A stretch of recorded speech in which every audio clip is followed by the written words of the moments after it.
Welcome to the Interesting Football Podcast.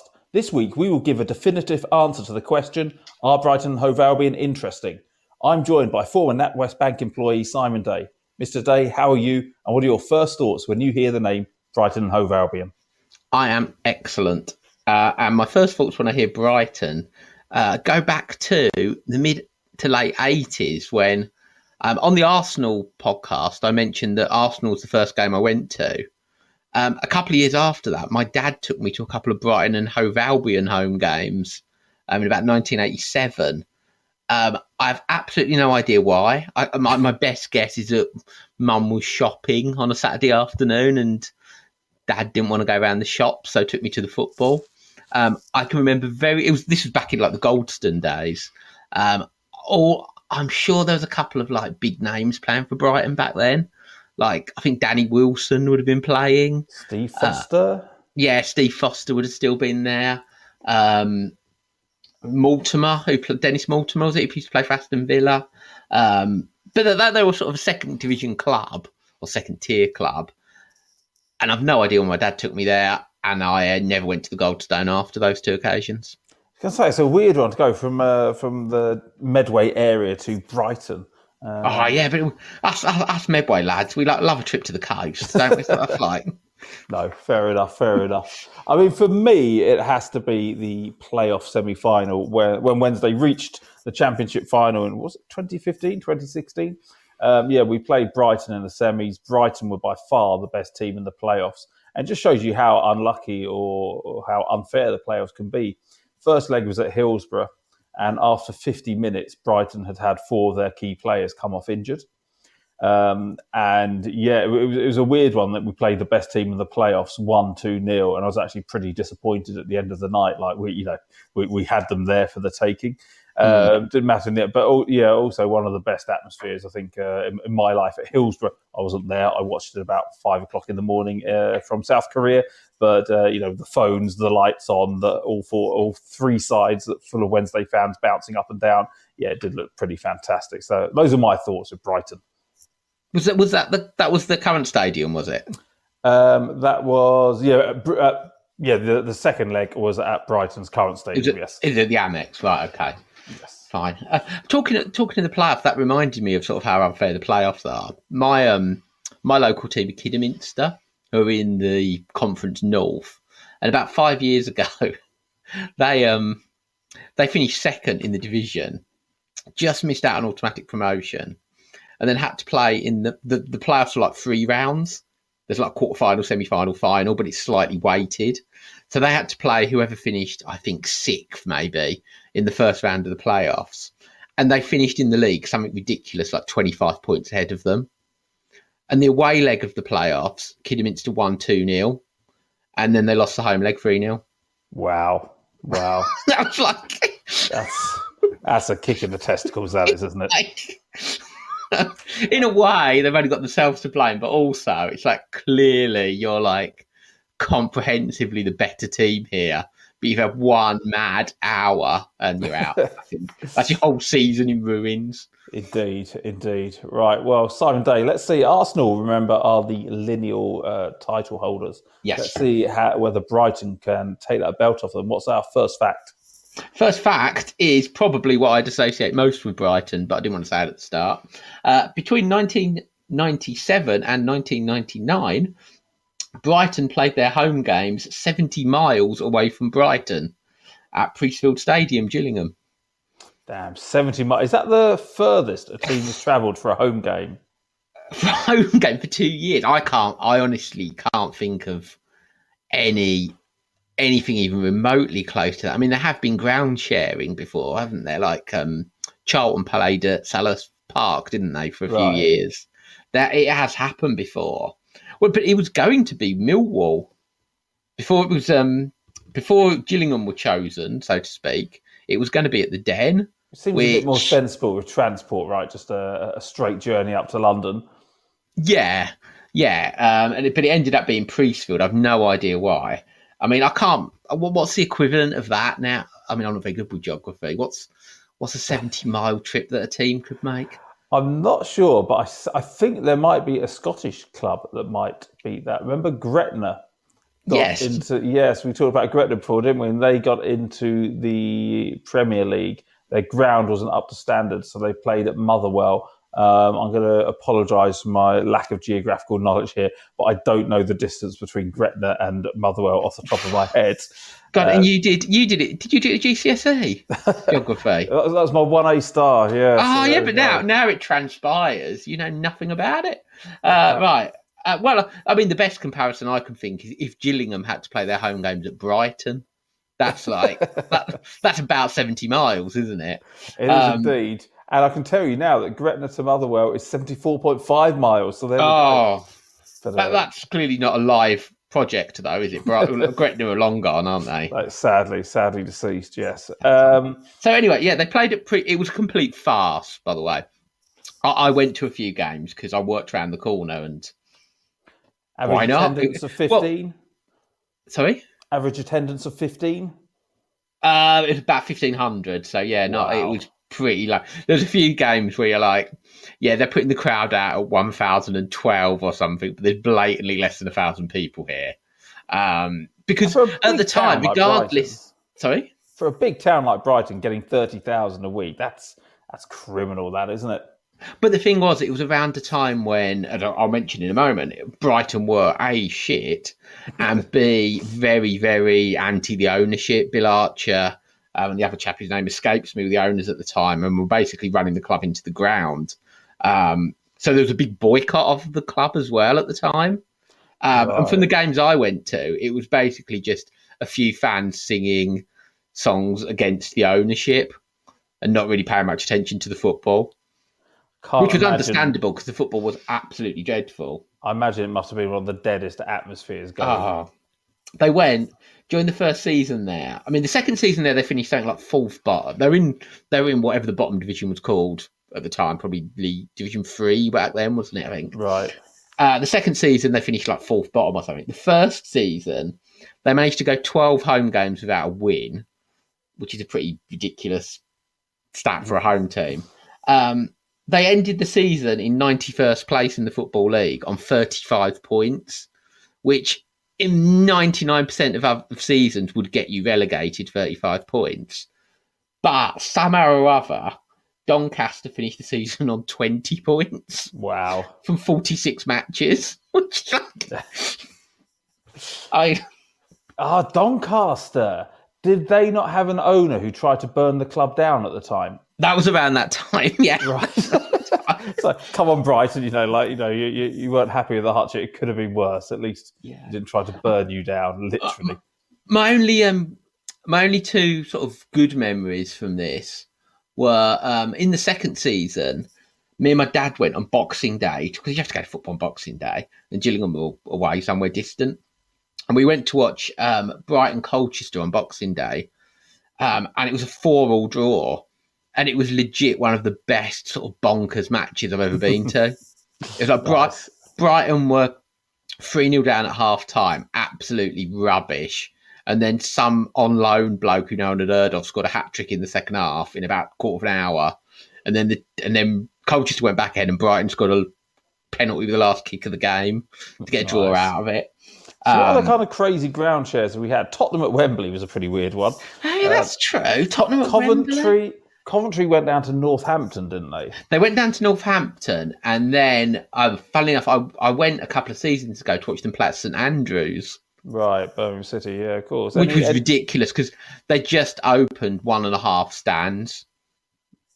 So it was like going to watch a pre-season friendly.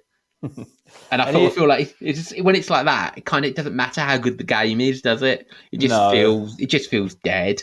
I mean, you go to live sporting events for the atmosphere, right? I mean, that's... To an extent, yeah. I mean, clearly you want entertainment, but for a sport like football, don't get me wrong, there's not much atmosphere or entertainment at a Gillingham game these days. But at least if sort of there's people in all 4 stands, there's something going on. But no, it was just soulless. And at Gillingham, when Brighton played at Gillingham, it was absolutely dead.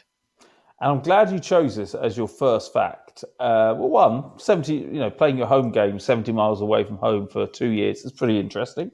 And secondly, it takes us on nicely to the quiz, So when I think of one of the things I think of first with Brighton is, the fact that they have played at quite 4 grounds I can think of off the top of my head in my lifetime. Yes, we'll get on to that in a bit. Yeah, but so I wanted to get something with new grounds and old grounds. Okay. And this got me onto, while I was doing my research, found a very interesting page. Apologies, Brighton fans. This isn't too Brighton heavy, this quiz. But since the inception of the Premier League, so 15th of August, 1992, 11 stadia, I prefer the wanky stadia rather than stadium, 11 stadia have hosted Premier League matches, but no longer exist. Oh, that's a great question. I think so as well. I agree with that. I'm going to give you. I've got a couple of geographical. If I've set par at 7. If that's too tough, it looks. I've got a couple of geographical pointers that might help you out. But Mr. Day, you have got 1 minute to name the 11 stadia. I'll let you off the team names. 11 stadia that have hosted Premier League football but no longer exist. Your minute starts now. Highbury. Yes. Upton Park. That's 2. White Hart Lane. 3. Main Road. 4. Ayresome Park. Yes, that's 5. Baseball ground. Oh my word! Storming at 6. 40 seconds to go. The Dell. There's 7. What's par? 7. You're on par already. Oh man, now I'm 30 seconds to get 1 and 4. Oh, 1 and 4. Right, hang on. Let's think. Who's been up and down? Roker Park. There we go. 8. Let's keep going. 20 seconds. I can't think of any more. Filbert Street. Oh my word! 9.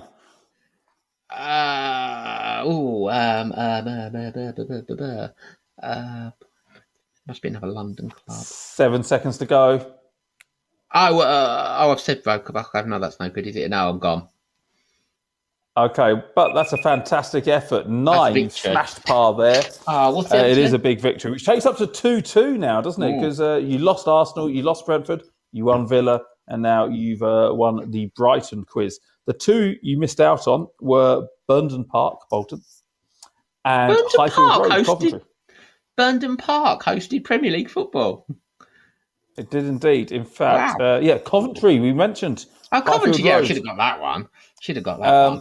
1997, Burnden Park died. So, had possibly a couple of years of Premier League football. That's a ground I can remember absolutely nothing of. I mean, I've never been, but a lot of these grounds you mentioned, like Filbert Street or the Dow, you can picture in your head slightly, can't you? Right. But Burnden Park, absolutely nothing comes into my head.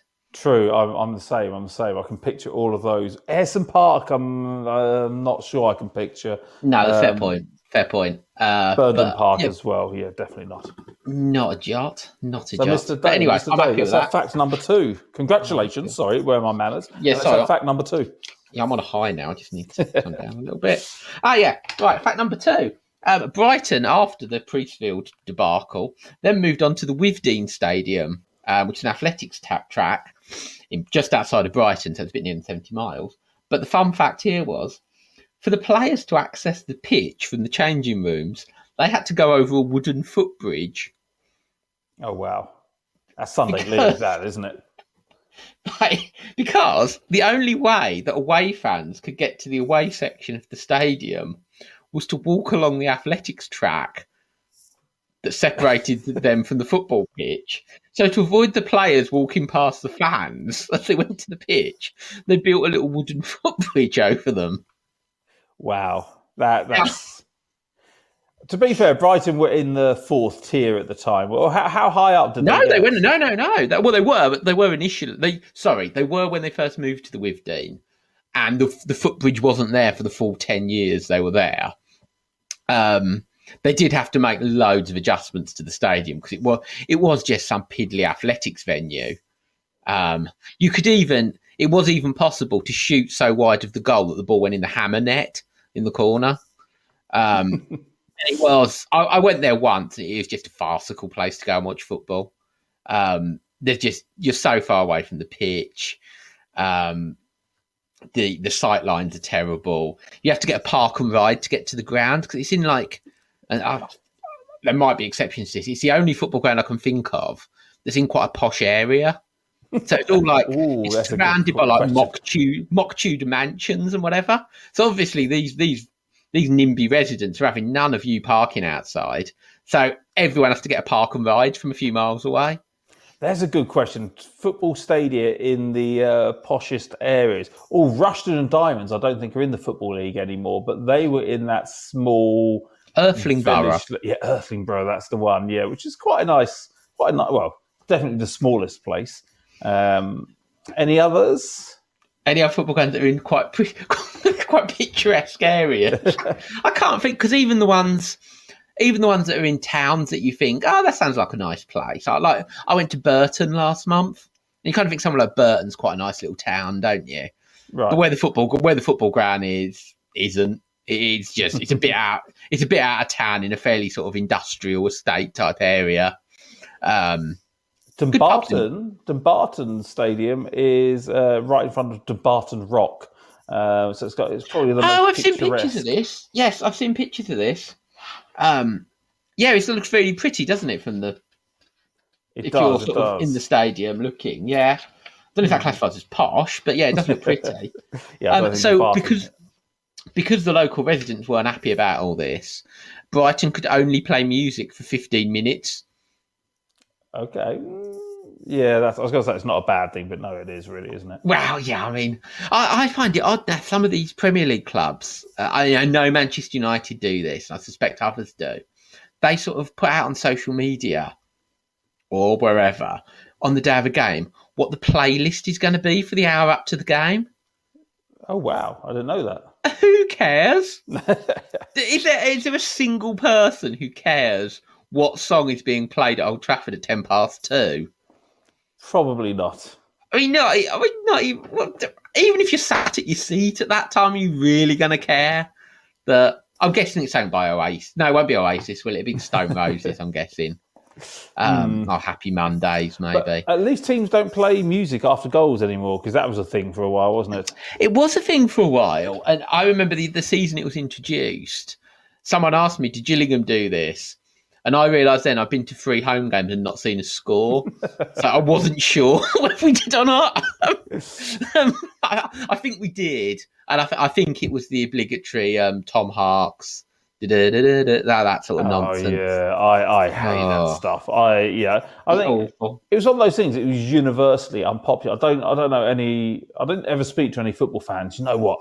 I really love the fact that they start playing music after we score. I never met anyone who maybe people secretly loved it, but I enjoy celebrating a goal. But I know what would really enhance it is a bit of Kasabian. Wouldn't it? That really help matters.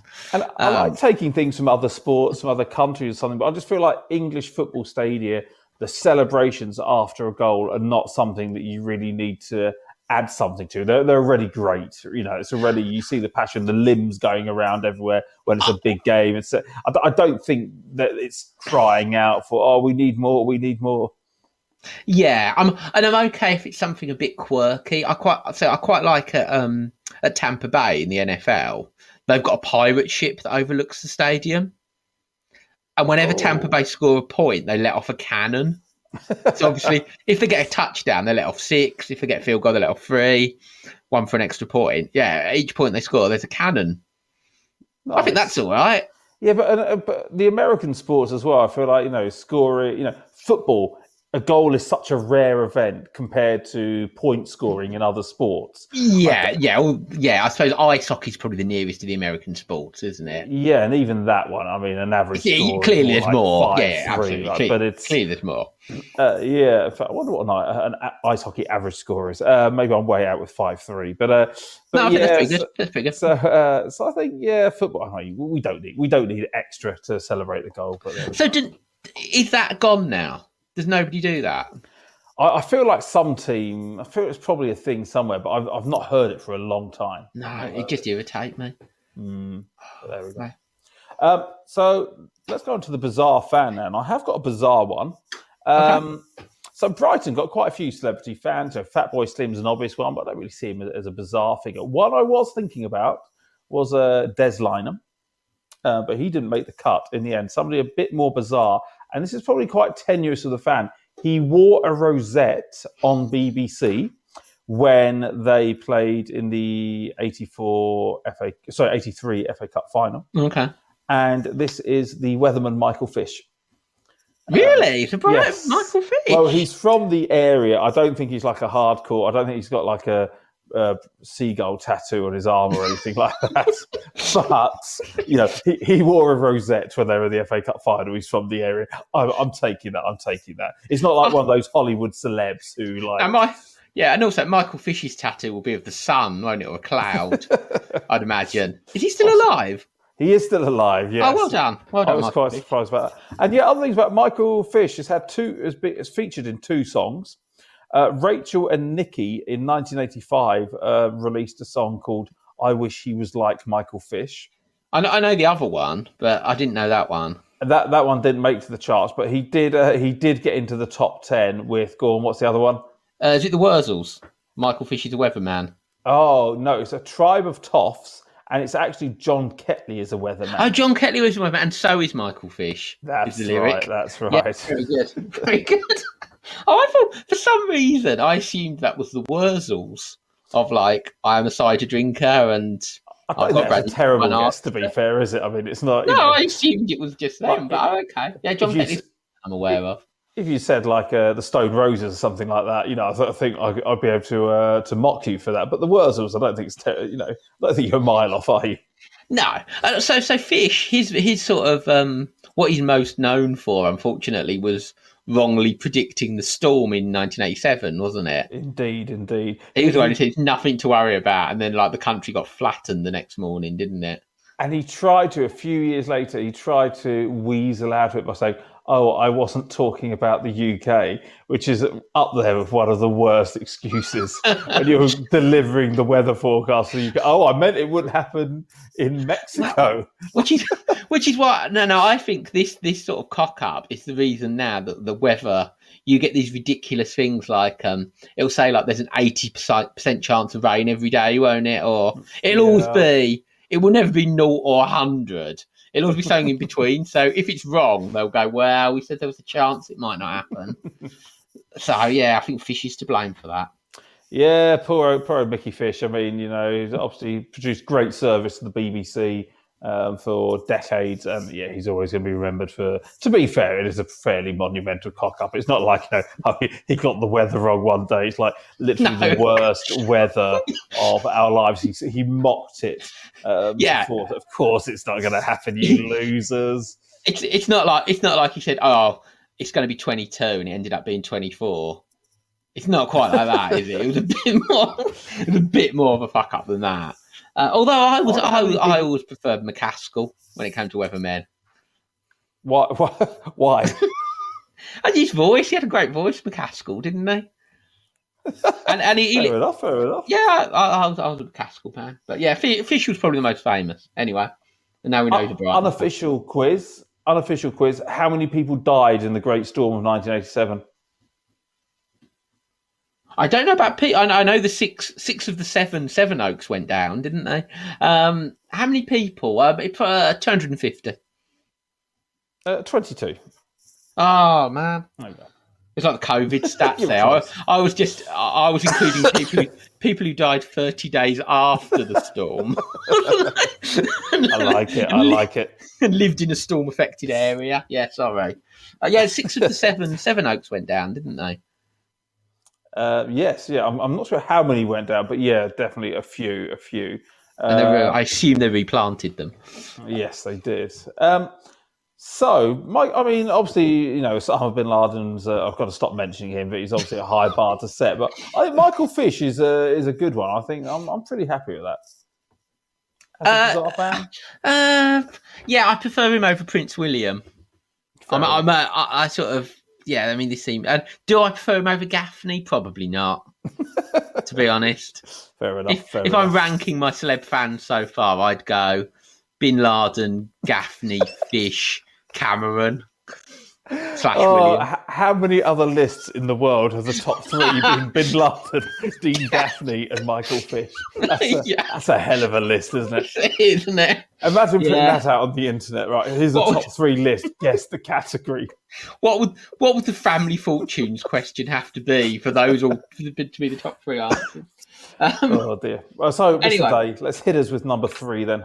Number 3 is that in 1988, former Brighton goalkeeper Perry Digweed almost died during a game after a studs up challenge on him caused a torn urethra that caused him to lose 4.5 pints of blood, needed 4 operations and spent 3 weeks in hospital and needed to wear a catheter for weeks afterwards.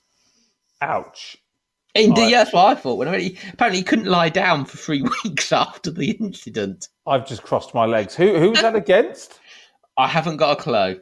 What a bizarre question to ask me, though. Why does it matter who it's against? If Huddersfield, typical. If a player basically takes out my goalkeeper's penis, for a team, I kind of want to know which player, which team. I want to. No, it wasn't a foul. No, hang on. It wasn't a foul. It was a 50-50. Right. Yeah. Even so. Yeah, there was no malice intent, I don't think. But apparently he, despite the severity of the injury, because back then these were real men who played football, weren't they? Indeed. He walked off the pitch. Nice. Before sort of realising that he had a bit of a serious issue. But he did. He was told that he would probably never play again, but he was back in the team. I'm sure there's a few things he was told he'd never do again. But, it seems so, yeah. Of all the things, I think lying down would probably be the most problematic, wouldn't it? Right, yeah. So this is what I've just got from Google. Sorry? Steve Gatting's weak back pass allowed West Bromwich Albion's John Paskin to fire at goal. He shot, but his boot collided with a very vulnerable part of Digweed's body. Steve Gatting's weak back pass. I bet Perry Digweed. In fact, I'm sure Mrs. Digweed probably still hates Steve Gatting to this day. I'm sure Steve Gatting is related to Mike. Oh, it's just we could go down a Wikipedia. No, let's not. No one wants to listen to a Wikipedia hole, do they? But I'm sure Steve Gatting was related to Mike. But weirdly, the only other similar incident I'm aware of to this actually happened at a game I was at. About 10 years ago, Crawley versus Gillingham on Boxing Day. Everything happens on Boxing Day. Our midfielder, Chris Whelpdale, had his, and you might want to cross your legs here. Again, I don't think it was a foul, and we didn't know it happened at the time until we got home and saw it was trending on social media. Our midfielder, Chris Whelpdale, suffered a torn ball sack through a challenge. Oh.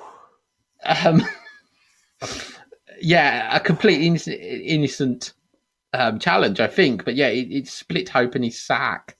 Wow. Okay. I feel sick. Yeah. But Digweed lost 4.5 pints of blood. That's a lot of blood, isn't it? He must be packing. I mean, fair play, Perry Digweed. Yeah, well, I don't know. Perry Digweed played for Liverpool. No. Perry Digweed played for Liverpool on loan, I think. He played a few games on loan when, let's say, Bruce Grobbelaar was, it might have been Clements back then. But anyway, their goalkeeper was injured and they got Perry Digweed on loan. Wow. That's no. Has that been certified on Wikipedia? Yeah, that's a fact. He's appeared for Liverpool. He also, one disappointing upshot of his injury was that for the rest of his career, he had to wear tracksuit trousers when he played in goal. Why would a penis injury mean you have to wear tracksuit trousers? Well, maybe he had to wear maybe he had to wear some kind of protection around that area. Right. That would have looked odd wearing just shorts. I don't know. Makes sense. I don't know. Do you remember the old Crystal Palace goalkeeper, Corrali, who always wear tracksuit trousers? But they were like they looked like 99p, really cheap, horrible tracksuit trousers, didn't they? They did. That were just sort of, as soon as they got wet, they just go really heavy and horrible. And this conversation has reminded me of the time when my brother almost got his testicles removed by the NHS. Did he? He went in there to the doctors pain down there. Turned out he had twisted testicles. So he went to the the pipes got twisted. So he went down to the hospital, and the doctor's like, I can perform a quick surgery on you right now, or you can come back in a week under general anaesthetic. My brother's like, oh, what's the quick surgery? Like, what we'll do is we'll slice it open, we'll untwist them, and because there's a risk of them going back, we'll staple them to the sac and then stitch you back up again.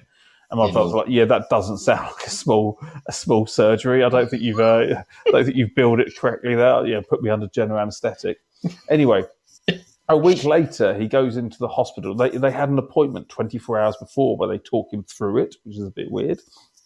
And they say, oh, so what is it we're doing for you tomorrow? And my brother's like, okay, well, I don't know the medical term for this, and he explains. And then the surgeon looks down at his notes and says, you mean we're not removing them? And my brother's like, no, you're definitely not removing them. And he just goes, well, this is wrong then, and just starts typing away at the computer. And my brother's like, what excuse me, can we have a bit of an inquest here? Because the guy, didn't really seem like the guy was, the computer notes are wrong. Anyway, the guy goes off and he could just hear this nurse shouting, but his handwriting's so messy. And sorry, going a little bit off topic from Brighton and Hove Albion there. And anyway, so that got. And then the next day, my brother's in there. He said he was literally just talking to everyone. Like, the cleaner would walk past. He's like, "Do not remove my testicles." Just everyone he was speaking to before he went under. My God, poor just boy. To make sure. Boy. Oh, that's some kind of horror film scenario. If you woke up and they were gone. I mean, you hear that all the time, don't you? Somebody's got cancer, we'll remove the left leg, and they wake up, wait, you remove my right leg. Oh, I mean, that stuff happens a lot. I'm not sure I hear that all the time. Okay, well, not all the time, but I mean, it happens a lot. Does that happen? There are a lot of cases. If you're in Google, get onto Google and, wrong limb removed and all that. I say that. I think nowadays there are a lot more safeguards in there. One reason why they always use they write down left or right before they remove it. Yeah, and use pen on the part of the body, don't they? Like, if you ever see that, I think that's part. Oh, okay. But, fair enough. But there we go. Brighton and Hove Albion, ladies and gentlemen. That's coming off Brighton quite well, hasn't it? So how do we think in terms of, first of all, I did say at the beginning, so we should. Are Brighton and Hove Albion interesting? We need an answer to that. You think yes? Why? Because I think this has been This has been the most fun I've had doing one of these so far. Okay. So, but is that Brighton and Hove Albion's fault, or are they responsible for that? Or is that just we're feeling more? Okay, fair enough. Definitive. I think I've enjoyed talking about Brighton more than I have the other clubs. Okay. But how? Because Arsenal are lineal title holders. What do you think? This is tricky. So I'm willing.